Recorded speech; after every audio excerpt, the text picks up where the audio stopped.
이번 시간은 점유권을 확인해 보도록 하겠습니다. 기본서 287 요약집은 물권법 21페이지부터입니다. 먼저 점유의 태양, 점유의 모습은 하자 있는 점유가 있고 하자 없는 점유가 있습니다. 그 하자 있는 없는 점유의 구별은 상대적인 개념입니다. 민법 197조 제1항과 198조의 무과실 점유를 제외한 하자 없는 점유는 추정된다는 규정을 두고 있습니다. 즉 하자 없는 점유란 자주 점유, 선의 점유, 무과실 점유, 평온한 점유, 공연한 점유, 계속된 점유를 말해요. 그 반대말은 타주, 악의, 과실이 있는 점유, 폭력, 엄비에 의한 점유, 계속되지 않는 점유를 하자 있는 점유라고 말합니다. 그럼 점유자에게는 무과실 점유를 제외한 하자 없는 점유가 추정되기 때문에 추정되는 자는 입증 책임을 부담하지 않기 때문에 추정되는 자, 점유자가 스스로 추정되는 사실, 자주, 선의, 평온, 공연, 계속된 점유는 입증하지 않습니다. 추정되는 것과 반대 사실, 타주, 악의, 폭력, 엄비, 불계속 점유라고 주장하는 상대방이 입증해야만 합니다. 그럼 등기부 취득 시효하기 위해서는 선의 및 무과실 점유가 요건이기 때문에 등기부 취득 시효를 주장하는 점유자가 있다면 점유자에게 무과실 점유는 추정되지 않기 때문에 무과실 점유를 입증하면 등기부 취득 시효할 수 있으므로 등기부 취득 시효를 주장하는 자가 무과실 점유만큼은 스스로 입증해야만 한다. 그 중에 가장 중요한 구별이 자주 타주의 구별입니다.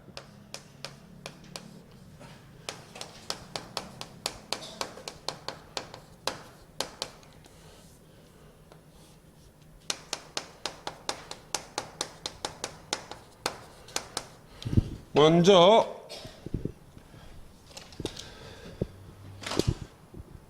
자주 점유란 소유의사를 갖고 점유하는 것이 자주, 타주는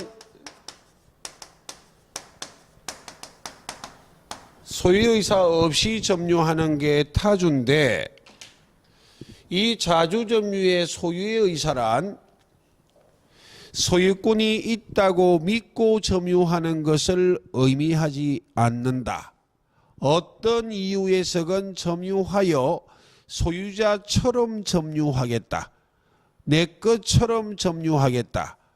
라는 게 소유의 의사입니다. 그러므로 도둑놈이 도둑질한 물건을 점유할 때에는 남의 걸 훔쳐 자기가 소유자인 것처럼 점유하는 것이기 때문에 도둑놈의 점유도 자주가 될 수밖에 없어요. 그럼 이 자주 타주를 어떻게 구별할 것인가 하는 판례 두 개를 기억해야만 해요. 첫째, 자주인지 타주인지를 판단하는 기준 시점은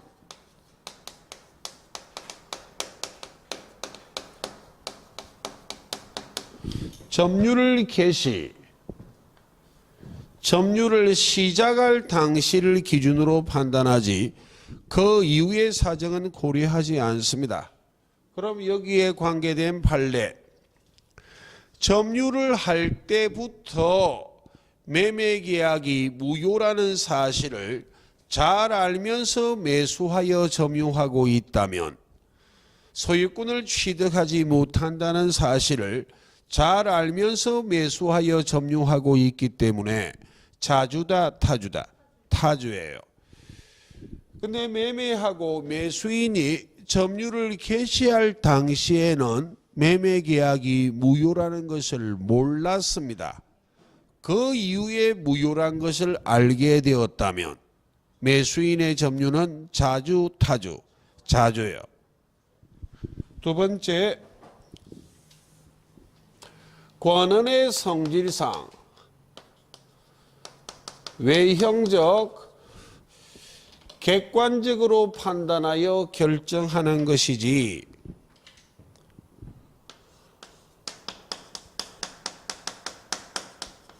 주관적 점유자의 내심의 의사에 따라 자주 타주를 결정하지 않습니다. 예, 객관적으로 결정한다 를 기억하시고, 그럼 가장 기본적으로 시험에 자주 등장하는 내용 그 판례들 몇 가지를 설명드립니다. 조금 전에 하나 했었고, 매수인의 점유요. 가령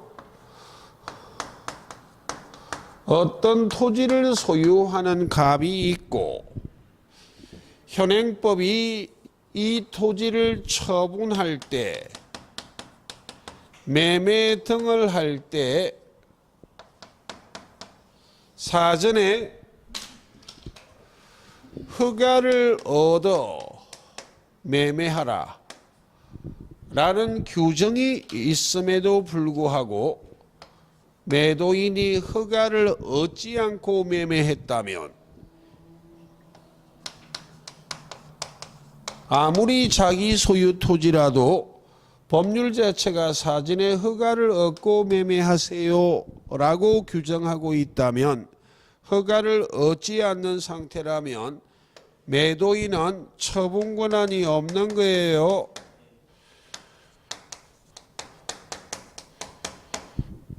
이런 처분 권한이 없는 자와 매매함에 있어 매수인이 이 사실을 알면서 매수하여 점유하고 있다면 이 점유는 자주다 타주다 소유권을 취득할 수 없다는 것을 잘 알면서 매수하여 점유하고 있기 때문에 자주입니까 타주입니까? 타주예요. 물론 매매계약이 무효라는 것을 잘 알면서 매수하여 점유한 것도 무엇이고 타주예요. 그러나 매매계약이 무효인데도 무효라는 것을 모르고 매수하여 점유했다면 매수인은 소유권 취득을 기대하면서 점유하고 있기 때문에 자주예요. 자주가 추정된다는 규정이 있기 때문에 이 을의 점유가 권한이 불분명해도 일단은 무엇으로 추정하는 것이다? 자주예요. 그런 가장 기본을 좀 이해하고 이 판례가 약간 까다롭기 때문에 설명드린 것이고, 자, 그 다음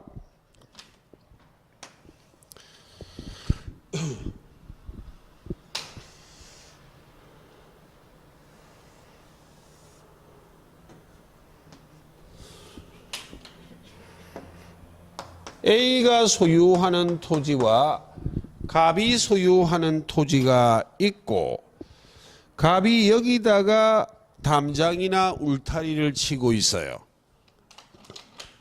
그럼 갑이 A 소유 토지에 경계를 침범했다는 말입니다.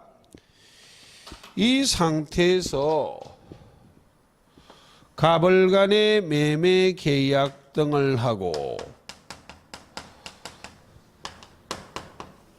을이 매수인인데 착오로 인접토지 일부 여기까지 매매 목적 토지에 해당하는 줄 알고 매수인이 점유를 하게 됐는데 이 부분의 점유예요. 일부는 조금이라 생각하시고 청량하지 않는 한 이 일부가 A 소유 토지란 것을 일반적으로 알 수 있다 없다? 없잖아요. 참고로 인접 토지 일부를 매매 대상 토지란 것을 믿고 매수하여 점유한 이 매수인의 점유는 이 일부 점유는 자주다 타주다?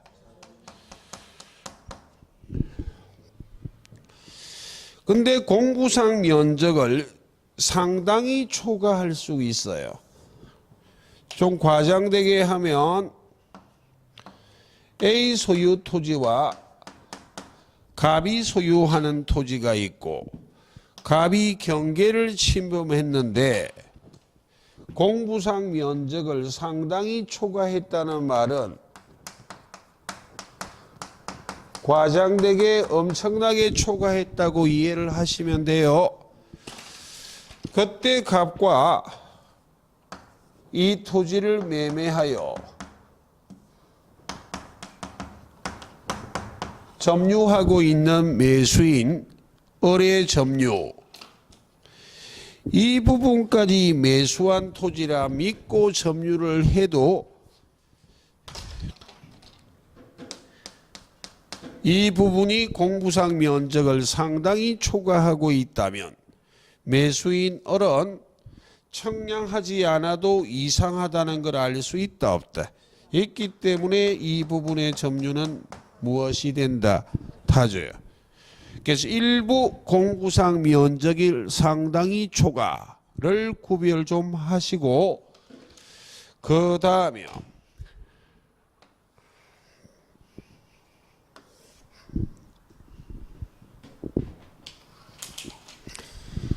먼저 자주에서 타주로의 전환을 해보자고요.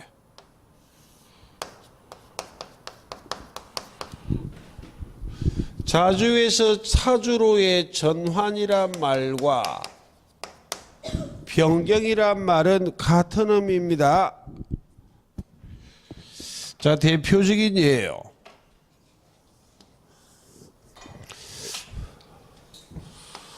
어떤 물건을 점유하고 있는 자는 자주 점유가 추정됩니다. 그럼 갑이 점유하고 있어요. 갑이 점유하고 있다가 을과 매매 계약을 체결했습니다. 그럼 이 물건을 매도인이 점유하면 매도인의 점유는 자주, 매수인이 점유하면 매수인의 점유는 자주, 자주가 추정이 돼요. 지금은 매도인이 점유하고 있습니다. 자주 점유가 추정됩니다. 그런데 만약 매수인이 매도인에 대하여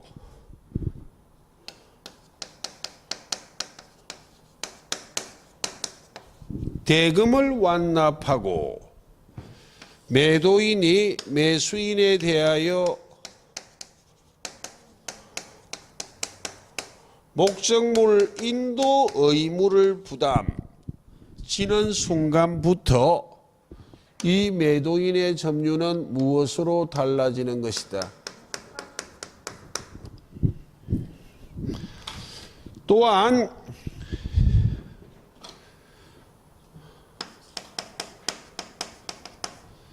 경매가 돼도 기본적인 논리는 똑같아요. 가령 매도인이 점유하고 있는데 이 부동산의 저당권자 등이 변제기에 채무를 변제하지 않자 갑이 소유하는 부동산을 경매 신청했습니다. 그때 을이란 경락인 즉 낙찰자 매수인은 경락대금을 완납하면 물론 경락대금은 매도인에 완납하는 건 아니지만 경락대금을 완납하는 순간부터 매도인 갑은 경락인 매수인에게 무엇을 부담한다고? 목적물 인도 의무를 부담한다고. 그때부터 매도인의 점유는 자주였었다가 무엇으로 달라질 수밖에 없다? 타주요. 용어만 약간 다를 뿐 기본적인 논리는 같다 다르다. 같다니까요. 세 번째, 만약 갑을 간에 매매 계약하고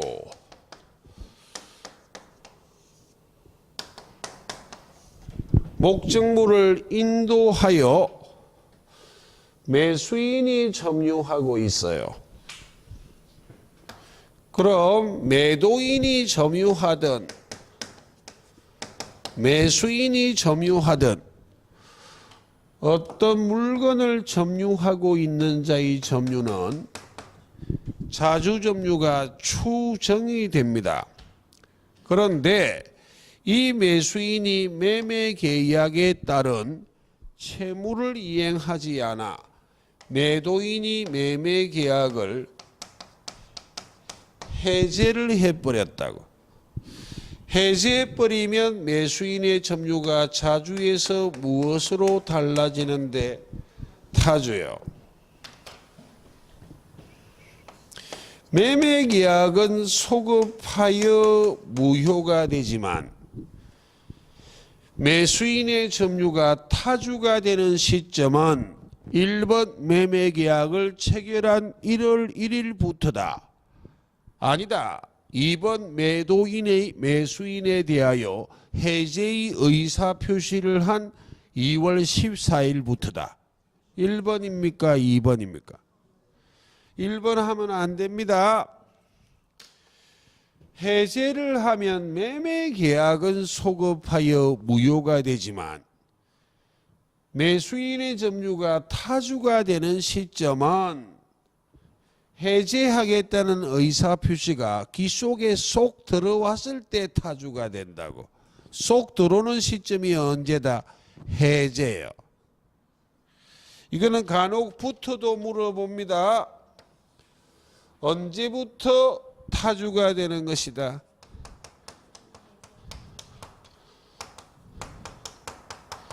그래서 매매계약이 소급하여 무효가 된다고. 해제의 효과가 매매계약 체결일로부터 소급하여 타주가 된다. 이런 거 하지 마시라고요. 언제부터 타주가 된다? 해제일로부터 까지를 주의하시고, 그럼 타주에서 자주로의 전환을 해보겠습니다.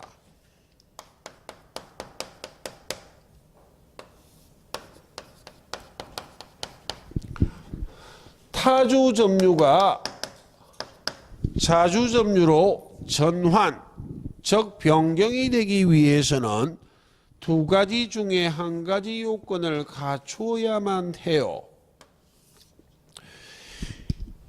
이 타주 점유자가 새로운 권한에 의하여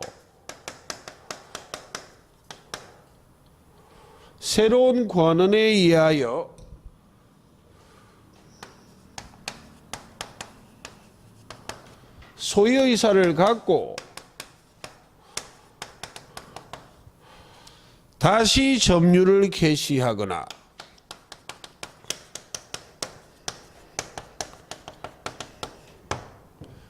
또는 타주 점유를 시킨 자에게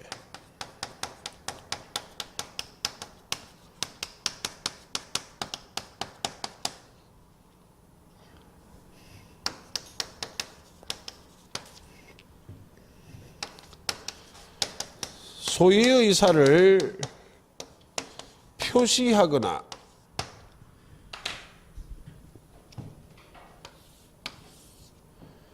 이 두 가지 요건 중에 한 가지 요건을 갖추어야만 타주가 자주가 될 수 있다.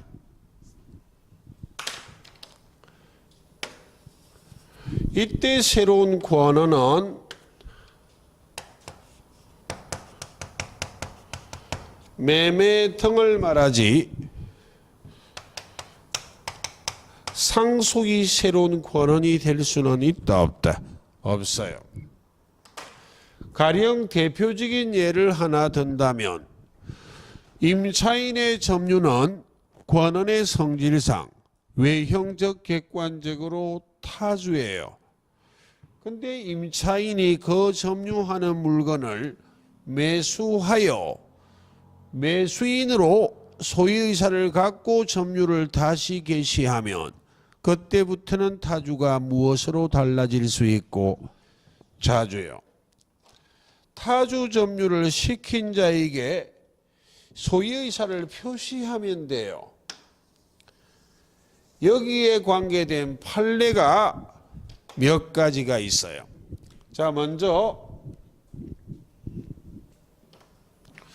소유의사가 있는 자주 점유는 반드시 등기를 수반한 점유일 필요는 없어요.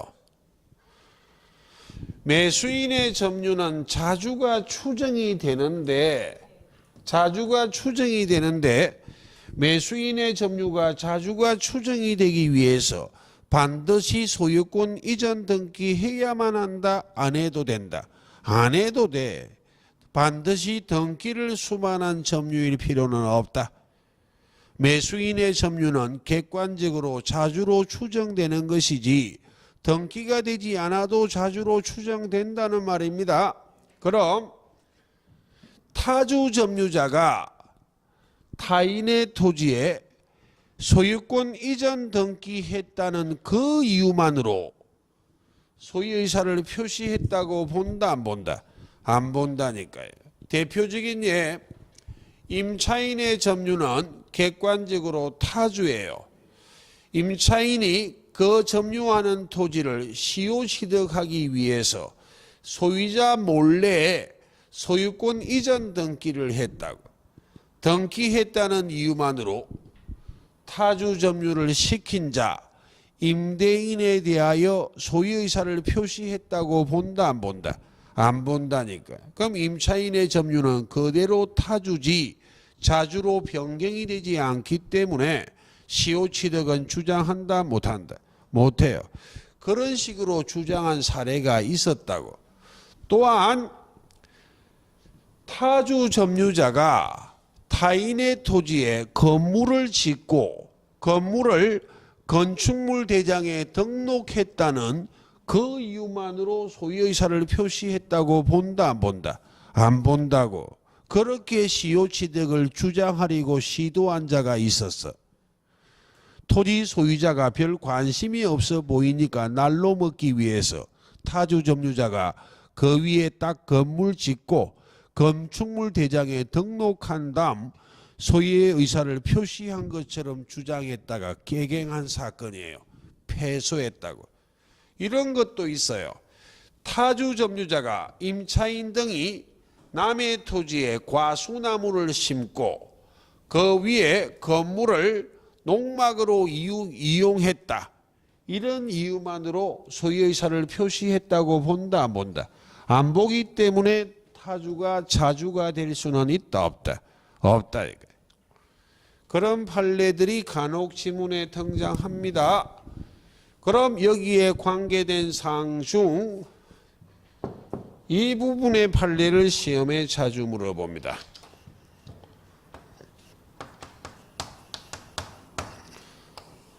상속은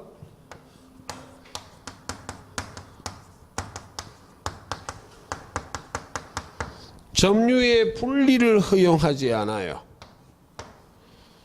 점유의 분리를 허용하지 않는다는 말이 피상속인의 점유를 떠나 자기만의 점유를 주장할 수 있다 없다? 없어요. 만약 피상속인의 점유를 떠나 자기만의 점유를 주장할 수 있다면 자주가 추정이 될 수 있을 것인데 그걸 허용하지 않습니다. 그럼 가령 예를 든다면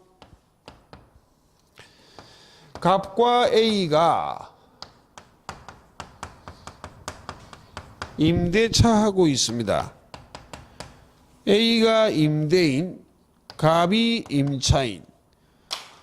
그리하여 이 토지를 존속기간 내에는 임차인인 갑이 점유하는데 임차인의 점유는 권한의 성질상 외형적 객관적으로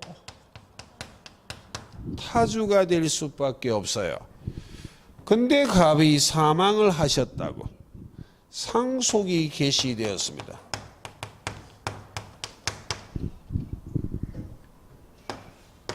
그리고 을이란 상속인이 있어.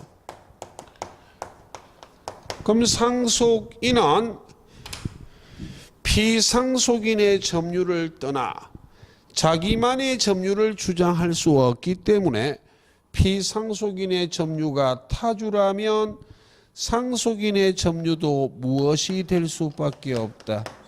타주요. 그런데 비상속인의 점유가 타주라 해도 상속인의 점유가 자주가 되기 위해서는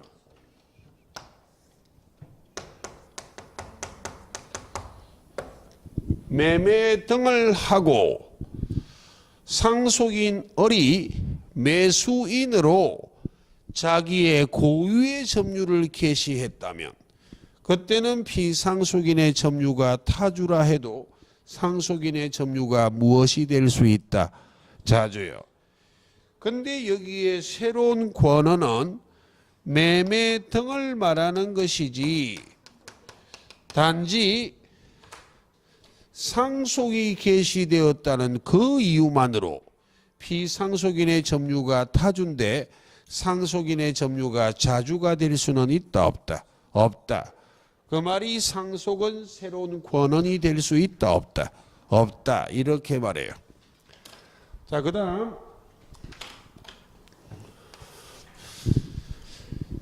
가장 복잡한 내용을 하나 해보겠습니다.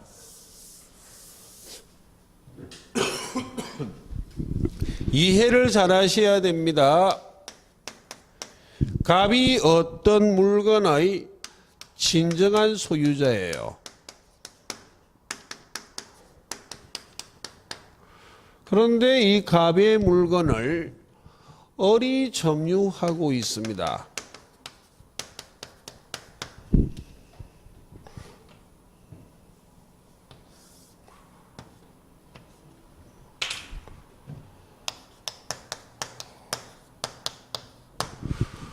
그럼 어떤 물건을 점유하고 있는 자는 무과실 점유를 제외한 하자 없는 점유는 추정이 됩니다. 그러므로 자주가 추정이 되기 때문에 갑을 간에 다툼이 생기면 소송이 붙었다면 추정되는 자는 추정되는 사실을 입증하지 않습니다. 추정되는 것과 반대 사실을 주장하는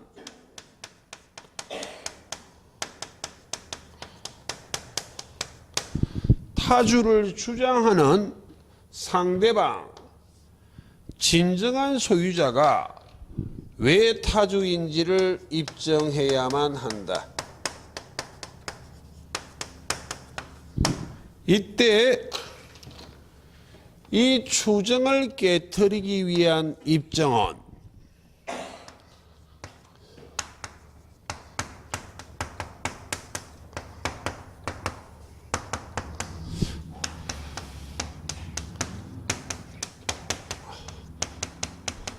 확정 판결과 동일한 효력이 있는 증거를 제시해야 됩니다. 그 말은 입증이란 만약 소송이라면 입증 책임을 부담하는 자가 소를 제기해야 돼. 입증 책임을 부담하는 자가 소송을 제기하고 이 소송에서 승소해야 된다고. 물론 점유자가 패소해야 되지. 이건 입증한 거라고. 그럼 지금부터 두 가지 판례를 보여드릴 것인데 결론은 똑같아요. 이 소송에서 진정한 소유자가 승소하고 점유자가 패소한다는 결론은 똑같아. 근데 누가 소를 제기했는가에 따라서 결론이 달라집니다. 그 말이 만약 진정한 소유자가 소를 제기하고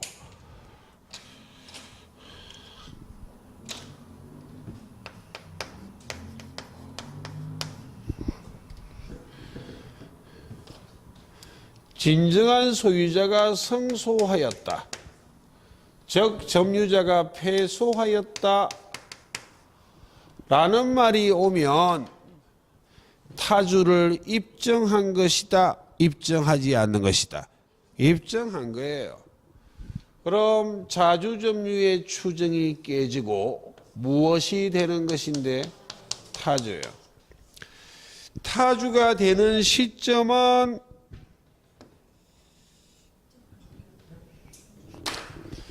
판결이 확정된 때입니다.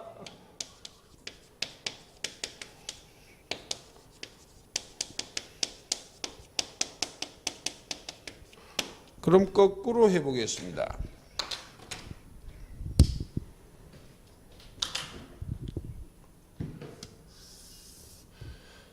점유자가 소를 제기하고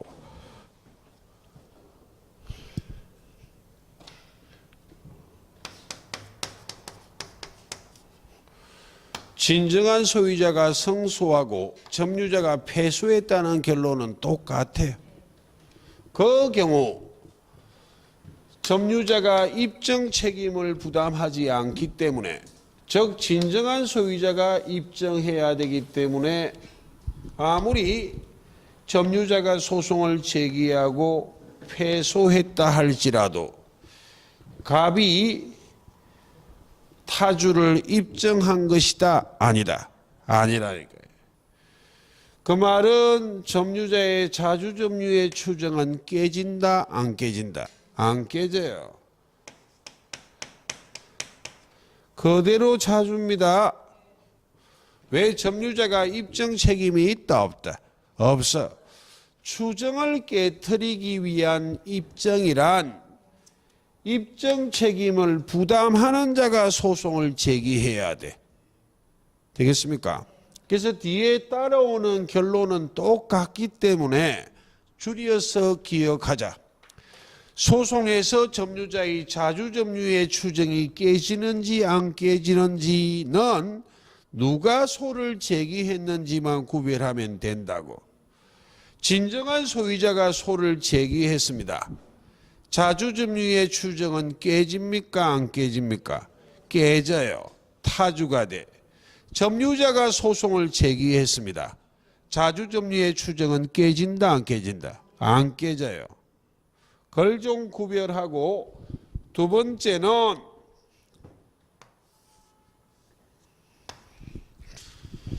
무과실 점유를 제외한 하자 없는 점유는 추정이 되기 때문에 점유자에게는 선의 점유도 추정됩니다. 그래서 여기에 생기는 이 문제 때문에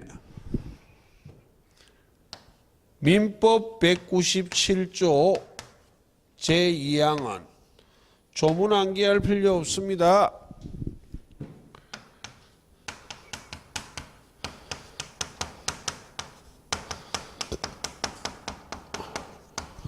선의 점유자라도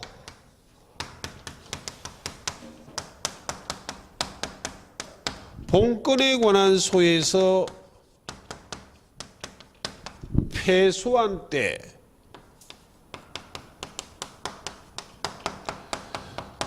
언제부터 악의 점유자로 볼 것인가? 1번 소 제기한 때, 2번 판결이 확정된 때.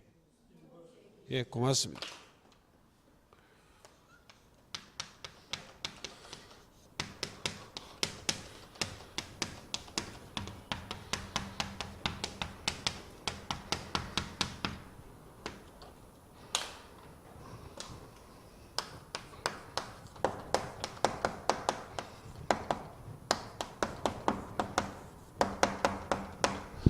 타자 없는 점유 중 선의 점유의 추정이 깨트려지고 악의가 되는 시점만 언제다? 소재기한 때. 나머지의 추정이 깨트려지는 시점은 전부 판결이 확정된 때. 대표적인 예, 자주의 추정이 깨지고 타주가 되는 시점은 언제다? 판결이 확정된 때. 선의의 추정이 깨지고 악의가 되는 시점만 소재기한 때부터입니다. 를 좀 기억하셔야 되겠습니다. 자, 여기까지가 가장 기본적인 자주 타주 구별에 관련된 판례들입니다. 그럼 뒤로 넘어가셔서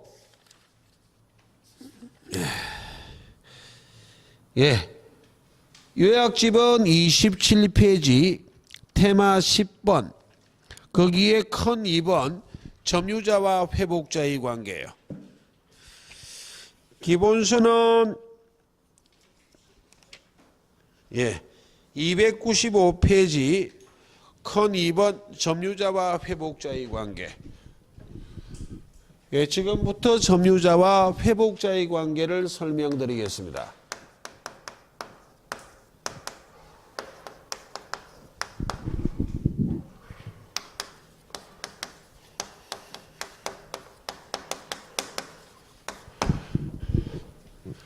민법 201조부터 203조까지의 점유자와 회복자의 관계에서 점유자는 물건을 점유하고 있을 뿐 점유를 정당화시키는 권리, 즉 본권이 없는 점유자를 말해요. 회복자에게 점유를 정당화시키는 권리, 본권이 있기 때문에 본권이 없는 자가 점유하고 있는 것을 회복하려고 하기 때문에 무엇이라 말한다? 회복자예요.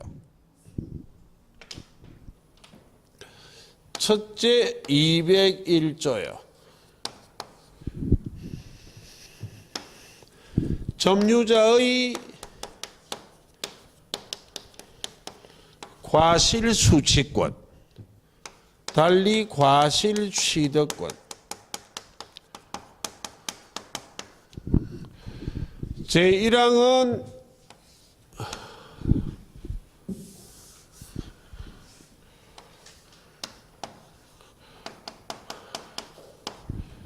선의 점유자는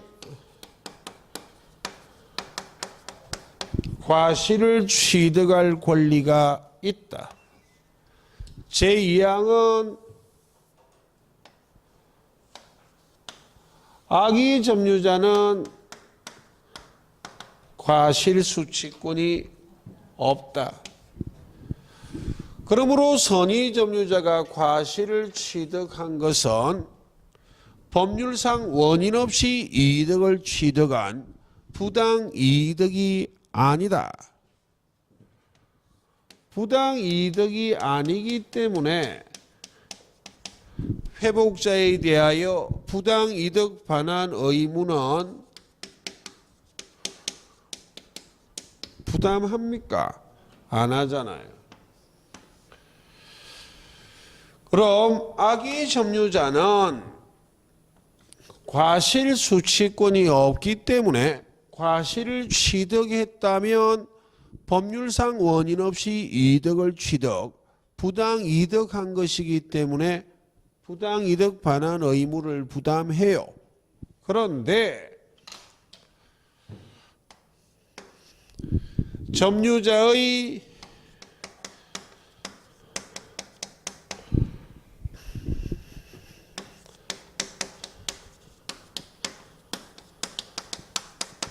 책임 있는 사유로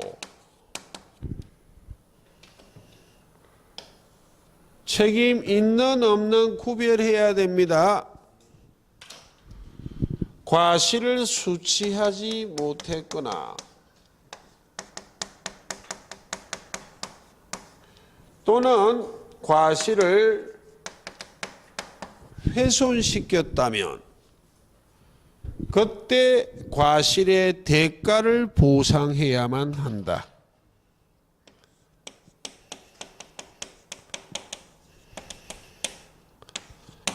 과실의 대가 보상은 점유자의 책임 있는 사유여야만 합니다. 책임 없는 사유라면 과실의 대가는 보상한다, 안 한다? 안 해요. 여기에 과실은 천연과실, 법정과실을 의미하는 것이나 대법원 판례가 사용이익도 과실에 준하여 취급하겠다 라는 게 대법원 판례이기 때문에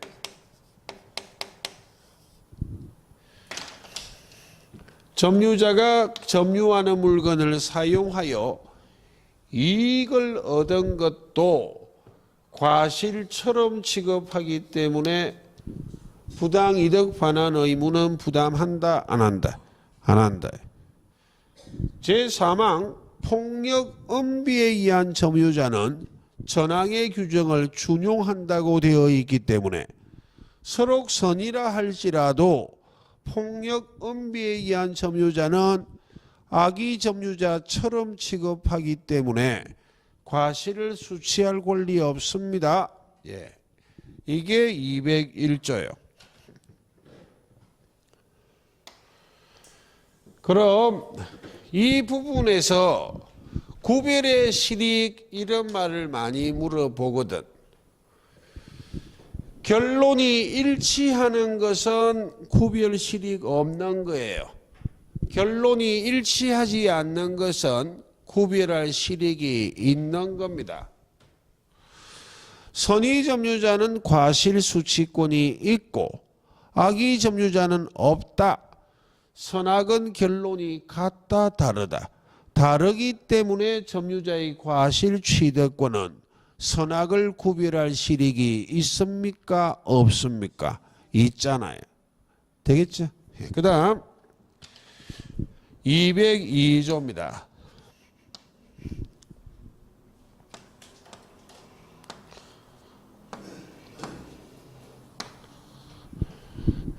목적물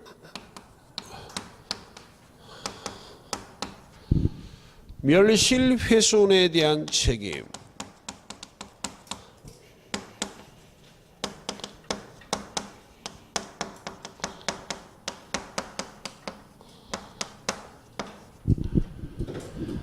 점유자가 점유하고 있는 물건을 멸실, 훼손시켰다면 회복자에 대하여 손해배상 책임을 지는데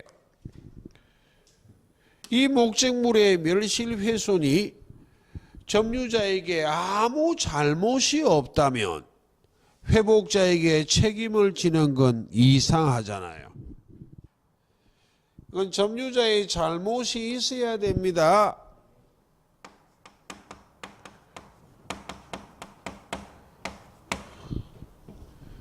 점유자의 과실, 즉 책임 있는 사유로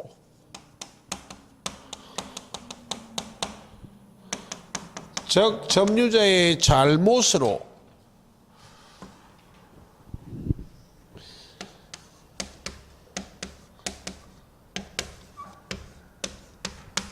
책임 있는 사유로 목적물이 멸실훼손됐을 때 회복자에 대하여 책임을 지는데 시험은 이 책임 손해배상의 범위를 물어봅니다.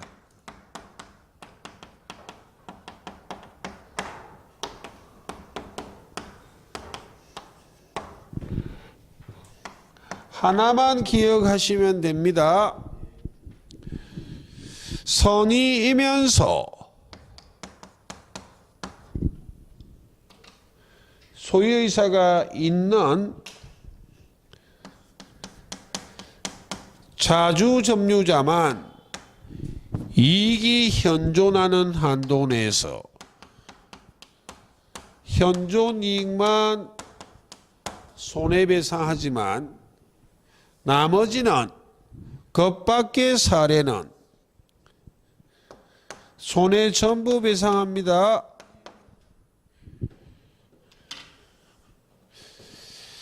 선이라 할지라도 소유의사가 없는 타주는 손해 전부 배상해요. 선이이면서 소유의사가 있는 자주점유자만 현존이익이요. 물론 악의점유자는 자주타주를 구별할 것도 없이 손해 전부 배상한다는 건 너무나 당연하고, 그럼 선악에 따라 손해배상의 범위가 다르기 때문에 선악을 구별할 실익이 있죠. 자주타주에 따라 손해배상의 범위가 다르기 때문에 자주타주도 구별할 실익이 있죠. 예. 그 다음 203조입니다.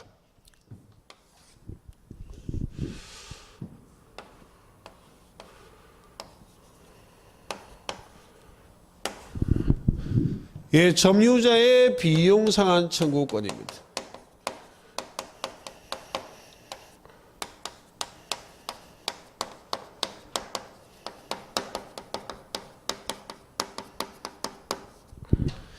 첫째, 비용상한 청구권에 관련된 규정은 임의 규정입니다.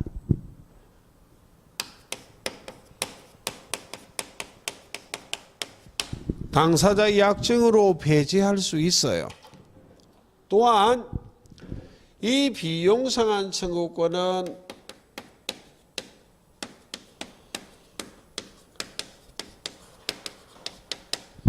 점유자가 선이든 악이든 그 점유하는 물건에 비용을 지출했다면 비용상한 청구할 수 있습니다. 그래서 아래 상 중 선악을 구별할 실익이 없는 경우에 해당하는 것을 선택하라. 이 말이 나오면 10중 8구는 정답이 비용상한 청구권이에요. 선악을 구별할 실익이 없는 경우라고 물어보면 답부터 찾자고. 비용상한 청구권. 왜 이게 10중 8구는 정답이기 때문에. 일일이 다 분석하면 시간 너무 걸려요. 혹 비용상한 청구권이 안 보이면 그때는 분석할 수밖에 없어요. 그런데 10중 8구는 구별할 실익 없는 정답은 비용상한 청구권입니다. 바로 보이면 바로 찾아버리면 돼 그냥. 그럼 점유자가 필요비를 지출했거나 유익비를 지출한 경우 그 필요비 유익비를 돌려달라 청구할 수 있습니다. 제1항 필요비 상한 청구할 수 있다. 제2항 유익비 상한 청구할 수 있다.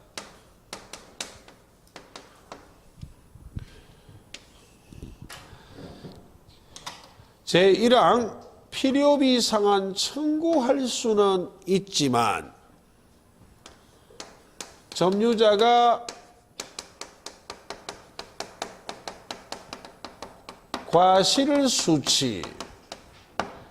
과실을 취득했다면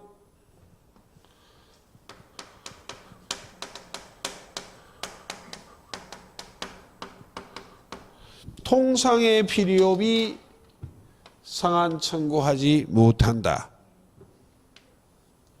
그냥 필요비 상한 청구하지 못한다고 말하면 틀려요. 특별한 필요비도 있기 때문에. 통상의 필요비 상한 청구하지 못하지 특별한 필요비는 상한 청구할 수 있으므로 그냥 필요비 상한 청구할 수 없다라고 말하면 틀린 지문이에요. 통상의 필요비 상한 청구하지 못합니다. 제2항 유익비 상한 청구할 수 있다.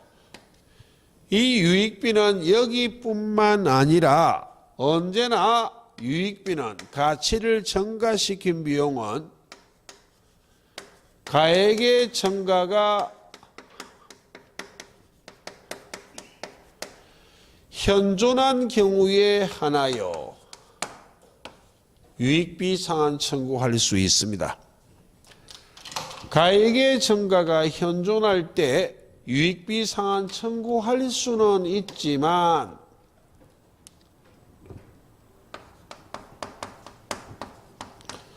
지출액 증가액의 선택에 문제가 있어요.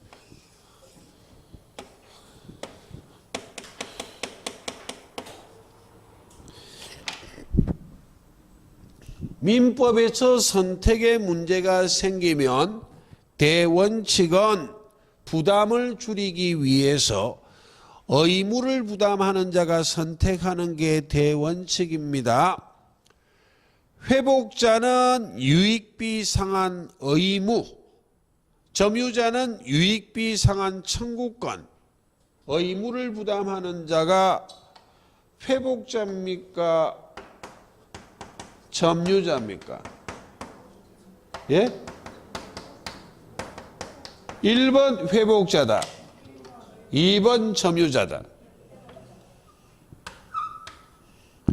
회복자의 선택에 쫓아 지출액 또는 증가액을 상한 청구할 수 있다. 회복자가 선택해요. 예. 그 다음 제3항이요.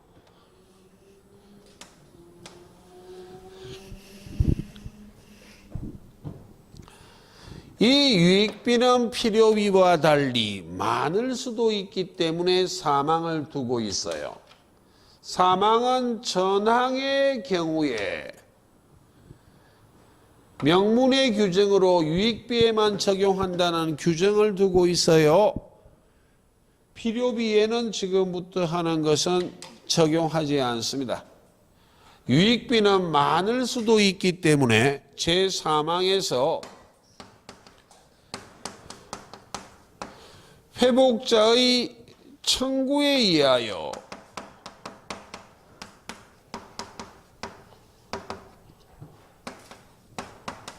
법원이 상당한 상환기간을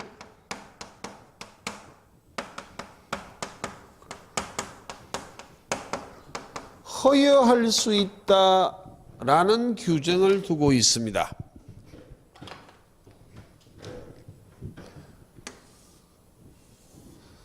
이 규정은 어디에만 적용하는 규정이다?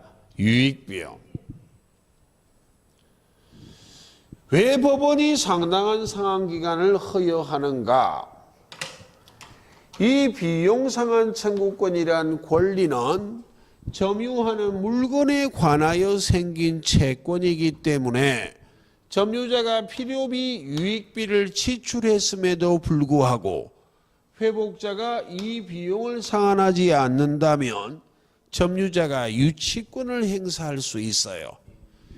그러니까 법원이 상당한 상환기간을 허여해버렸다면 이 기간까지만 유익비를 상환하면 되기 때문에 이 기간이 경과하기 전에 점유자가 유치권 행사하는 것은 허용한다, 안 한다? 안 한다고. 유치권 성립을 무엇하기 위한 규정이다? 저지시키는 규정이다. 이 기간 내에는 점유자가 비용, 유익비 돌려주지 않는다고 유치권 행사 못합니다. 예, 그 규정이에요. 그 다음 201조부터 203조까지의 점유자와 회복자의 관계는 점유자는 본건이 없는 점유자예요.